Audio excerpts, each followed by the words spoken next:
আসসালামু আলাইকুম গাইজ, আমি তিশা। তো চলে আসলাম আর একটা নতুন ভিডিও নিয়ে। তো এই প্রচণ্ড গরমে আমরা যাচ্ছি দাওয়াত খাইতে। তো আমরা প্রায় দুপুর 12টা নাগাদ বাসা থেকে বের হয়ে যাই। আজকে আমরা যাচ্ছি সাতক্ষীরা ঝাউডাঙ্গা বাজার। তো যাই হোক, এত প্রচণ্ড পরিমাণের গরম লাগতেছিল তা বলার বাইরে। আমরা যখন বের হই একদম মনে হচ্ছিল সূর্যটা আমাদের মাথার উপরে, সুলাইমান এই যে মাঝখানে, আর ওরা আব্বুর যে একটা মানে জ্যাকেট মতো আর কি পরে, যেটা যা মানে পরলে যাতে গায়ে ময়লা না লাগে, তো সেটা দিয়ে আমি আর কি সুলাইমানের মাথাটা একটু ঢাকি। সুলাইমানেরও মানে এক কথায় বলা যায় হাউস কম না, সে মোটরসাইকেলে করেই যাবে। তো যাই হোক, আমাদের প্রথমে আমাদের আরও কিছু লোক আর কি চলে গেছে, সামনেও আমাদের লোক আছে। তো আমরা যেখানে যাচ্ছিলাম সেখানে হচ্ছে আমার নতুন আর কি ননদদের মানে চাস্তো ননদের আর কি বিয়ে হয়েছে, একদম নতুন। তো তার শ্বশুরবাড়ি আর কি আমরা সবাই মিলে যাচ্ছিলাম। তো এত পরিমাণের রোদ ছিল, আমাদের সবারই অবস্থা একদম কাহিল হয়ে যাচ্ছে। তো রাস্তায় যাইতে গিয়ে দেখি যে এইখানে প্রায় পিচ গলে গেছে রাস্তায়। আর কি বলবো, এত গরম মানে সহ্য করার বাইরে ছিল। আমি তো মানে বলতেছি যে কখন পৌঁছাবো এমন একটা অবস্থা। আর আমার মনে হচ্ছে যে সাতক্ষীরার এই সাইডে যেন একটু বেশিই গরম। আর যখন আমরা বাইপাস দিয়ে যাচ্ছিলাম মনে হচ্ছে দুই পাশ থেকে আগুনের হলকা আসতেছে। তো এটার ভিতরে একটা মজা লাগতেছিল যে আমরা এত দূরে ঘুরতে যাচ্ছি। তো এই রোডে প্রায় অনেক দিন পরেই আমাদের যাওয়া হচ্ছিল। এই যে প্রায় রাস্তায় একটু একটু দেখা যায় কোথাও কোথাও যে পিচটা গলে যায়, সেটা মানে কি বলবো, একদম বলার বাইরে। আর অসম্ভব গরম, এত গরমে আমার পক্ষে মনে হচ্ছিল যে বের হওয়াটাই বেশি ভালো, কিন্তু তাও ঘোরার হাউস তো আর আমাদের কম না। তো এই আমরা ঘুরতে ঘুরতে চলে যাচ্ছি এখন।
যাই হোক, অনেকটা পথ আমরা যাওয়ার পর আমরা ওইখানে পৌঁছে খাওয়া দাওয়া করি।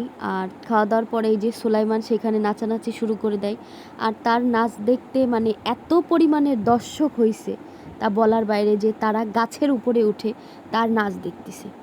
তো যাই হোক, সুলাইমান এখানে একটা মজার আর কি এই সিনটা ওইখানে আর কি করে। তো আমারও খুব ভালো লাগতেছিল, আমরা দেখতেছিলাম যে ও কী করে। আর আমার ছেলে তো মানে বলাই যায় গান হইলেই আর কি সে নাচা শুরু, যে কোনো একটা গান হইলেই চলে। তো তাদের ওইখানে যাওয়ার পরে তারা আমাদের অনেক মানে ভালো আর কি আপ্যায়ন করে, তা বলার বাইরে। এরকম অচেনা মানুষের বাড়ি ওরা মানে এত সুন্দর আপ্যায়ন, তা বলা যাবে না। আর মানুষরাও প্রায় এক কথায় বলা যায় গ্রামের মানুষ তো অনেকটাই মিশুক। অনেক জায়গার মানুষ আবার মিশুক হয় না, কিন্তু এইখানের সবাই প্রায় অনেক মিশুক ছিল। তো অবশেষে আমরা অনেকটা সময় কাটানোর পরে এখন আমরা জামাই বউ নিয়ে চলে যাব, তাই সবার সঙ্গে বিদায় নিচ্ছিলাম। আর এই যে আমরা সবাই একসাথে যে দেখতেছি যে কে কোথায় আছে, সবাই একসঙ্গে আমরা যেহেতু আবার একসঙ্গে আসছি, আবার আমরা একসঙ্গে চলে যাব। আর এই যে আমাদের জামাই বউ দুইজন দাঁড়ায় আছে।